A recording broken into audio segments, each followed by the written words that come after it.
Hello everyone! Samahan niyo po akong magluto ng mixed seafoods. Ang start natin sa lahat ay magpakulo muna tayo.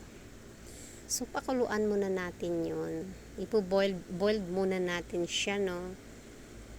Yung tamang boiled lang, magkulay lang siya, maluto. Yung tahong tipong bubuka lang, ganon. Ganon lang. Then, hahanguin natin, isit aside. Yan, ganun lang po ang proseso nito pagluto. Para konting ano na lang spriting sa ano. So, pati yung hipon, linisin niyo rin yung hipon. Din ganun lang din, saglit lang din siya. Lagay sa hot water, hanguin, din pati rin yung corn. So, ayan na po lahat. Corn, ayan, ang ating mga sangkap. So, mainit na yung ating kawali. Ayan, lagyan na natin. Damihan nyo yung garlic. Masarap po pag may garlic. So, ang bango po ng garlic niyan. So, nilagyan natin ng oyster sauce. After ng oyster sauce, halu-haluin natin din pepper, konting sugar. Ayan, i-mix natin yan. At saka yung tomato paste. Ayan, maglagay tayo ng tomato paste. Pag halu-haluin lang natin, ayan na siya. Ang bango-bango na niyang ating sauce na yan. Napakabango. Ayan, nilalagay na natin ang ating squid. Alam niyo po ba,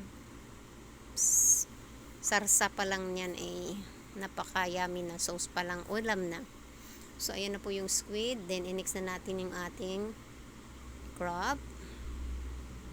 Halu-haluin natin siya para hindi mahirap maghalo pag puno na. So, bawat sangkap halu-haluin natin. So, ayan, nilagay na natin ang ating tahong. I-mix ulit natin. Mas maganda i-mix siya bawat lagay natin ng sangkap para hindi mahirap pag sabay-sabay na. Mahirap na po silang i-mix, no? So, ayan na po yung hipon. Malaki naman yung kawali ko talaga, as in malaki, para hindi naman ako So, ayan, nilalagay natin yung white soda. Mas maganda magluto pag malaki yung kawali para hindi na tayo mahirapan mag-mix sa ating mga niluluto. So, talagang itong malaking talyasi yung ginamit ko, kawali na ginamit ko para hindi ako mahirapan mag-mix. So, ayan, nilalagay na rin natin ang ating corn. So, ano lang naman yan siya hindi po yan marami. Pa half lang po yan. Half kilo lang po yan. Ayan, enough lang sa amin. So, ayan, nilalagyan na natin ng tawag nyo, paprika.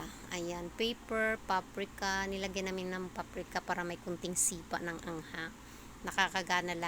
Nakakagana din yun sa pagkain pag may kunting spice. So, takpan muna natin saglit para mag-absorb lang yung mga sauce sa mga natin, no? Para mas lalong malasa. So, ito na po siya. Ayan ang ating menu for today.